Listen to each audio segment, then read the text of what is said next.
Vamos con el desarrollo de las noticias, amigos. El ex vicepresidente Jorge Glass llegó a Guayaquil hace pocos minutos. Ahí tienen ustedes las imágenes. Llegó acompañado de simpatizantes y amigos. Ahora se encuentra en el Coliseo River Oeste. Allí se prevé que se desarrolle una concentración para celebrar su libertad obtenida a través de un recurso de habeas corpus. Glass, tras recuperar su libertad en la cárcel de La Tacunga este mediodía, partió en caravana motorizada hacia Guayaquil, luego de pasar por la ciudad de Santo Domingo de los Áchilas, Babahoyo, Quevedo, hasta llegar a su destino final, el puerto principal. Y en efecto, este mediodía el ex vicepresidente Jorge Glass recuperó su libertad y salió de la cárcel de La Tacunga después de que un juez de Santa Elena le otorgara el recurso de habeas corpus. Este domingo, a eso de las 11:30 de la mañana, el ex vicepresidente Jorge Glass recuperó su libertad, luego de que el juez Diego Moscoso de la Unidad Judicial Manglar Alto de Santa Elena le otorgara el recurso de habeas corpus interpuesto por parte de la defensa de Glass, debido a los supuestos riesgos que corre por las disputas en las cárceles del país y por su estado de salud. Cerca de la medianoche del sábado, en cambio, el SNAI informó que por orden de la Presidencia de la República y del Ministerio de Gobierno, apelará esta decisión poco confusa del juez de Santa Elena. Como medidas alternativas a la prisión, el ex vicepresidente deberá presentarse el primer lunes de cada mes en la unidad judicial del Guayas y tiene prohibición de salida del país. Glass, quien fue vicepresidente de Rafael Correa y de Lenín Moreno entre el 2013 y 2018, tiene 2 sentencias ejecutoriadas de 6 y 8 años de cárcel por los casos Odebrecht y sobornos respectivamente. La resolución era de inmediata ejecución, por lo cual decenas de simpatizantes correístas se apostaron en los exteriores de la cárcel de La Tacunga para brindar su respaldo a Glass. A los simpatizantes se sumaron varios asambleístas y figuras de la Revolución Ciudadana. Es que la razón real es esa, la salud de él y la incapacidad que tiene en este momento la SNAI de darle a él las condiciones necesarias para su integridad. Jorge Glass era un prisionero político del Estado y ahora está libre. Glass salió del centro de privación de La Tacunga a eso de las 11:30 y en caravana. Tiene previsto visitar primero Santo Domingo, Manabí y Los Ríos para finalmente reencontrarse con su familia en la ciudad de Guayaquil. Paul Coello, 24 horas. Jorge Glass estuvo preso más de 4 años. Un habeas corpus otorgado por el juez Diego Moscoso de la Unidad Judicial de Manglar Alto en la provincia de Santa Elena permitió su libertad. Tras la ejecución de este recurso constitucional, el gobierno anunció que apelará la decisión. 11 de la mañana de este sábado y de forma telemática, el juez Diego Javier Moscoso Cedeño de la Unidad Judicial de Manglar Alto en la provincia de Santa Elena conoció la petición de Nicole Malabey Yescas, habitante de ese cantón. Ella, patrocinada por la defensa del ex vicepresidente de la República, Jorge Glass, interpuso un pedido de habeas corpus a favor del ex vicepresidente. El juez Moscoso, antes de las 20 horas, concedió la acción constitucional y emitió la boleta de libertad. En el oficio enviado al director del Centro de Privación de Libertad de Cotopaxi, se dispuso la inmediata libertad de Glass. La Fiscalía reaccionó a través de su cuenta de Twitter. Las acciones constitucionales interpuestas por el ciudadano en mención escapan de la competencia de esta institución. Por su parte, la Presidencia de la República dijo que, aunque respeta la independencia de poderes, manifiesta su rechazo y desacuerdo jurídico, así como nuestra preocupación por el abuso de las acciones constitucionales. El ministro de Gobierno, Francisco Jiménez, también se manifestó en Twitter para decir que el Gobierno Nacional comprende y comparte la indignación que ha generado esta injusta sentencia, y agregó que las instancias jurídicas correspondientes deberán responder. Este lunes, el Servicio Nacional de Atención Integral a Personas Adultas Privadas de la Libertad presentará un recurso de apelación solicitando que el expediente de esta causa sea remitido al tribunal competente para conocer y resolver sobre el presente recurso de apelación. Tras su salida de prisión, Jorge Glass tiene prohibida su salida del país y deberá presentarse el primer lunes de cada mes en la Unidad Judicial del Guayas. Joana Ramos, 24 horas. El habeas corpus concedido al ex vicepresidente Jorge Glass es irregular, aseguran varios abogados. Sostienen que es inejecutable porque no se precisa sobre qué causa se concede. El SNAI no puede cumplir la excarcelación y debería apelar la decisión del juez de Manglar Alto, afirman. Analizada la actuación del juez de Manglar Alto, Javier Moscoso, que concedió habeas corpus, algunos abogados sostienen que al menos es irregular. Tiene varios vicios de forma y de fondo que deberían impedir que esa disposición se cumpla. Se pueden otorgar habeas corpus respecto de la ejecución de las sentencias condenatorias. No contra la sentencia condenatoria, sino respecto de medidas que se deben adoptar en resguardo de la integridad física del afectado. Por ejemplo, cambiarlo de centro de privación de libertad, otorgarle ciertas protecciones. No otorgar la libertad, porque la Corte Constitucional se ha sido clara en esto. El habeas corpus no es contra sentencia condenatoria y no puede afectar la pena, por si acaso. Y no solo eso, la sentencia del juez de Manglar Alto, que no era el competente porque Glass está en la Tacunga y no en esa parroquia de Santa Elena, no precisa a qué causa de todas las que tiene Glass le concede el habeas corpus. Se refiere a una prisión y que se adopten medidas alternativas. Las medidas alternativas son a la prisión preventiva, no respecto de las sentencias condenatorias en este caso. Entonces, como no hay ninguna identificación de a qué se trata esto, no se le puede dejar en libertad. Pero no se puede conceder habeas corpus a una sentencia ya ejecutoriada. Por ello, este abogado penalista dice que el SNAI no puede cumplir esa disposición judicial. Hay cosas que están un poco claras y que inclusive tornan a esta decisión como inejecutable. Yo lo que veo son unos pocos días de Glass en su domicilio y luego regresar a la cárcel. Ahora, como toda acción judicial, esta también es apelable, no obstante de que una acción constitucional es de cumplimiento inmediato, dicen. La apelación tendrían que hacerla el SNAI, por un lado, y por otro lado, también los jueces que dictaron la decisión de privación de libertad. Es decir, los jueces de Corte Nacional de Justicia. En el plano político, estos abogados sostienen que el Poder Ejecutivo, en principio, nada tiene que ver con la justicia, que es la que tiene a su cargo la situación jurídica de Glass, pero no descartan la posibilidad de que esta orden de libertad de Glass tenga que ver con un eventual acuerdo entre el gobierno y los correístas en la Asamblea. Pero en este caso hay un juez de por medio. Entonces eso nos lleva a pensar que no es parte de un acuerdo político, sino de un acto de corrupción. Pero vemos a un gobierno muy dispuesto a estar cumpliendo cosas que no están claras, ¿no? Y las que sí están claras, ¿cuántos casos de acción de incumplimiento de sentencia hay en la Corte Constitucional? Por cientos, por no decir miles. El tema podría dilucidarse en cuestión de horas o días. En Quito, Freddy Paredes, 24 horas. El ministro de Gobierno, Francisco Jiménez, rechazó la decisión judicial. Dijo que recurrirán a todos los recursos jurídicos correspondientes, pero que el gobierno no meterá la mano en la justicia. Este gobierno rechaza categóricamente la decisión del juez en el caso Glass. Y por eso dimos inmediatamente la disposición al SNAI para que interpongan los recursos jurídicos correspondientes y que la justicia actúe también en el ámbito de sus competencias.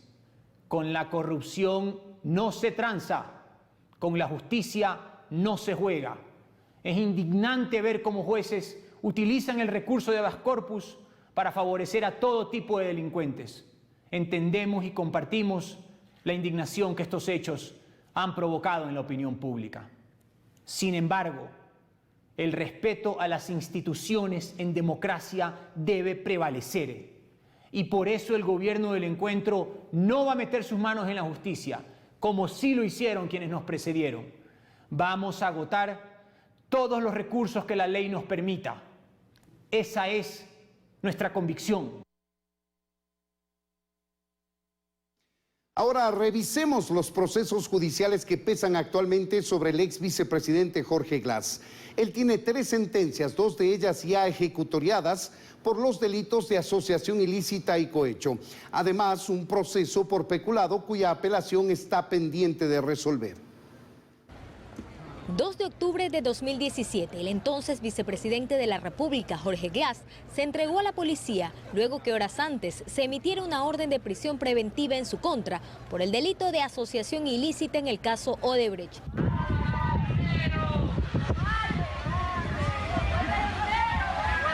De inmediato fue trasladado a la cárcel 4 en el norte de Quito y 25 días después fue destituido del cargo.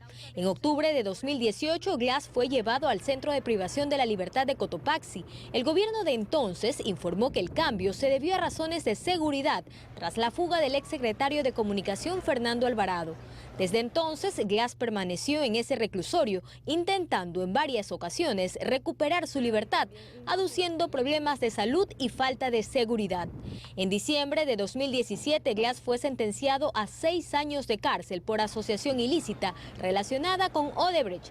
El fallo en esta causa está en firme desde diciembre de 2019, cuando se negó la casación planteada por el ex vicepresidente al definirla como improcedente. Desde septiembre de 2020, el ex vicepresidente mantiene en firme y en fase de ejecución la sentencia de 8 años por cohecho que comparte con su ex compañero de fórmula presidencial, Rafael Correa. En total, 14 años, de los cuales lleva cumplidos 4.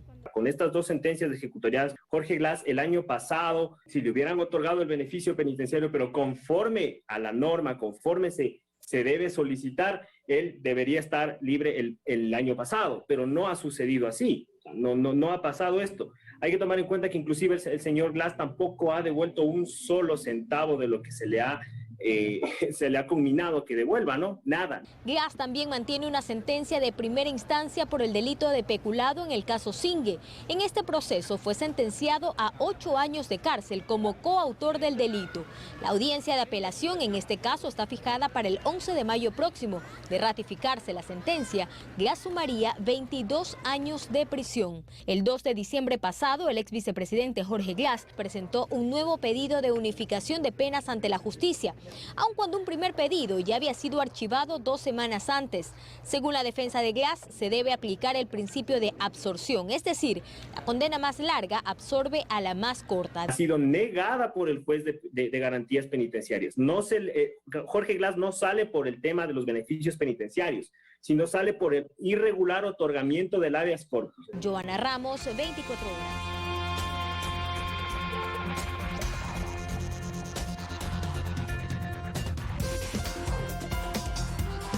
Gracias por continuar en nuestra sintonía, amigos. Miguel Ángel Nazareno, alias Don Nasa, ingresó 3 veces a las instalaciones del Ministerio de Defensa en las últimas semanas. El pasado jueves lo hizo y respetando los protocolos de seguridad. Un oficial y un grupo de 5 militares son investigados. Señor cabo primero en servicio pasivo, Miguel Ángel Nazareno, ingresó al complejo ministerial en 3 ocasiones. Que Don Nasa sea considerado el principal involucrado en un caso de captación ilegal de dinero de dominio público no fue impedimento para que ingrese al Ministerio de Defensa. Sobre Miguel Ángel Nazareno no pesa una orden de detención, pero sí existe un proceso en marcha en su contra por el caso Big Money. La primera vez que estuvo en el complejo militar fue el 15 de marzo y se quedó ahí alrededor de 15 minutos. La segunda fue el 4 de abril y permaneció más de 1 hora. En estas 2 ocasiones cumplieron con todos los procedimientos de seguridad. Hicieron registrar acá en la garita principal del complejo ministerial, colocó sus nombres y su número de cédula y afirmaba para hacer trámites administrativos. Finalmente la tercera, el pasado jueves 7 de abril, cuando ingresó junto a otras 5 personas, ahora detenidas, a bordo de 2 vehículos y con maletas llenas de dinero. Quiero recalcar que el 7 de abril no cumplió los procedimientos de seguridad, ingresó vulnerando las medidas de seguridad por la parte posterior del complejo, esto es en el playón, en el tema del parqueadero. Tras el revuelo que ocasionó esa tercera visita, el alto mando militar ofreció una rueda de prensa para informar que se sancionará a los responsables de haber permitido el ingreso de Don Nasa sin cumplir los protocolos de seguridad. En esos parqueaderos también hay protocolos que se deben cumplir. Esos protocolos no se dieron cumplimiento. Están identificados inicialmente como responsables un oficial y un grupo de personal de voluntarios que estaban cumpliendo su función y su misión sobre la base de protocolos en esos puntos. En total serían 6 militares los que ayudaron a Don Nasa a evadir la seguridad para ingresar a esas instalaciones. Se informó además que hay grabaciones que fueron entregadas al juez de la unidad de flagrancia de los 5 detenidos, que servirán para determinar si Nazareno recibió ayuda cuando escapó por la parte posterior del ministerio, así como la existencia de otras evidencias hasta ahora desconocidas. Se entregó a la Policía Nacional una computadora, un cuaderno con varias anotaciones y un libretín de recibos en donde constan algunos nombres. Las Fuerzas Armadas trabajan de manera coordinada, según se señaló, con la Policía Nacional y la Fiscalía en las investigaciones. No vamos a ocultar absolutamente nada.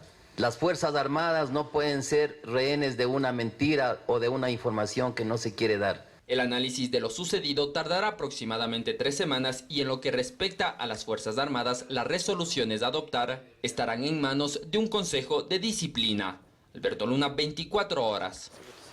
Algo insólito, este domingo 4 sujetos disfrazados de policías llegaron a la Secretaría de Droga de Tena en la provincia de Napo y se llevaron 2.800 kilogramos de droga que había sido incautada. Según los primeros reportes, los sospechosos ataron y amordazaron a la única encargada del ingreso de esta sustancia. Tras esto, los bloques de alcaloide fueron embarcados en una camioneta doble cabina y la banda delictiva huyó del lugar. Horas después, la policía logró localizar los vehículos con la droga y detuvo a 6 personas. El Ministerio del Interior dio la disposición de destruir la droga recuperada de manera inmediata. Y este domingo, el excontralor Pablo Celi cumplió 65 años de edad. Bajo estas circunstancias, su defensa tiene previsto solicitar la revisión de las medidas cautelares y lograr así que se dicte el arresto domiciliario de Celi. Como un motivo fuerte para solicitar el arresto domiciliario es como ve la defensa del excontralor Pablo Celi a su cumpleaños número 65. Este domingo, al ser declarado oficialmente como adulto mayor, Celi podrá solicitar una medida sustitutiva a la prisión preventiva y, de ser el caso, defenderse del proceso por delincuencia organizada dentro del conocido caso Las Torres y otro por cohecho bajo la figura de casa por cárcel. Las solicitudes de revisión de la prisión preventiva puede hacerse las veces que sean y podemos la próxima semana volver a pedir. Según la defensa de Pablo Celi, esta audiencia deberá convocarse de inmediato, pues se podría vulnerar los derechos de un adulto mayor.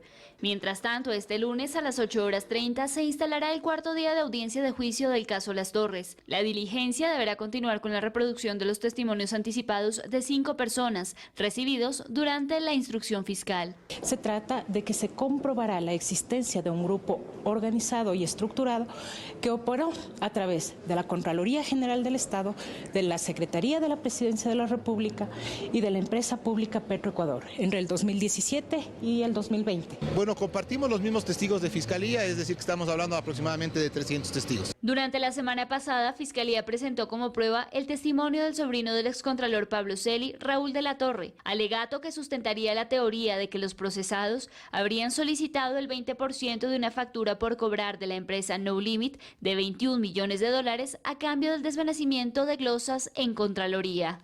En Quito, Daniela Valencia, 24 horas. La crisis en la Asamblea Nacional se agudiza por un nuevo enredo jurídico relacionado a las denuncias presentadas por incumplimiento de funciones en contra de la presidenta Guadalupe Llori y los integrantes del CAL. Continúan así las pugnas internas. La crisis que atraviesa la Asamblea Nacional, lejos de solucionarse, se agudiza cada vez más. El tratamiento de las 3 denuncias por incumplimiento de funciones presentadas contra la presidenta Guadalupe Llori generan un nuevo enredo jurídico. Esto tras la accidentada sesión del CAL del pasado miércoles. La conducción de Llori fue apelada, quedó a cargo de Virgilio Saquicela con la intención de abordar esas denuncias, pero tuvo que ser suspendida porque aún no estaban notificadas. El apuro, porque se trata el tema, justamente hizo que al no tener la documentación quede suspendido. Pero no puede convocar la presidenta porque quien suspendió el proceso fue el propio asambleísta Saquicela y lo hizo para el día lunes. Así que dentro de la jugarreta que pretendieron hacer y nuevamente les salió mal, ahora es él y los otros legisladores los que tendrán que responder sobre qué va a suceder sobre ello. Saquicela volvió a convocar al CAL para este lunes a las 17 horas para tratar esas denuncias, pero el viernes Yori presentó una denuncia penal ante la Fiscalía en contra de los 5 integrantes del CAL por supuesto delito de arrogación y usurpación de funciones. Que está previsto en el artículo 287 del Código Orgánico Integral Penal en contra de los señores asambleístas que participaron en la sesión del día miércoles pasado. Entonces ahora los integrantes del CAL analizan si es procedente o no acudir a la convocatoria de este lunes. Existe la posibilidad de que la sesión pueda ser ilegal y nula y por eso es muy importante conocer justamente el alcance que tiene esta denuncia. Lo que buscan quienes respaldan esas 3 denuncias es la conformación de la comisión multipartidista que evalúe la gestión de Yori y de los integrantes del CAL. Alberto Luna, 24 horas. Este domingo de Ramos congregó a centenares de fieles católicas en iglesias de Quito y Guayaquil. Esa celebración religiosa marca el inicio de la Semana Santa y se alistan las procesiones de Jesús del Gran Poder y Cristo del Consuelo el próximo viernes. La emoción por volver a la iglesia y a la plaza de San Francisco en Domingo de Ramos, tras 2 años sin poder hacerlo por la pandemia, fue evidente en los fieles católicos. Prometí a mi Señor que me bendiga y que nunca le voy a olvidarle a mi esposo. Por eso estoy aquí y voy a estar a pesar de mi enfermedad, de mis dolores, de mi rodillita. Veo que la gente ha venido en gran número. Eso da la pauta de que la fe existe, la fe está dentro del pueblo y eso debemos mantenerlo como tradición. La iglesia se llenó en la misa de las 10 de la mañana, mientras en los exteriores más devotos esperaron el inicio de la misa campal que empezó a las 11. Reconciliarse con Dios y estar más que todo en familia. Desde pequeña mi mami me ha enseñado que el Domingo de Ramos siempre se va en familia a misa. Previo a la misa campal se desarrolló una procesión que empezó en la Basílica del Voto Nacional y recorrió varias calles del centro histórico de Quito hasta llegar a la Plaza de San Francisco.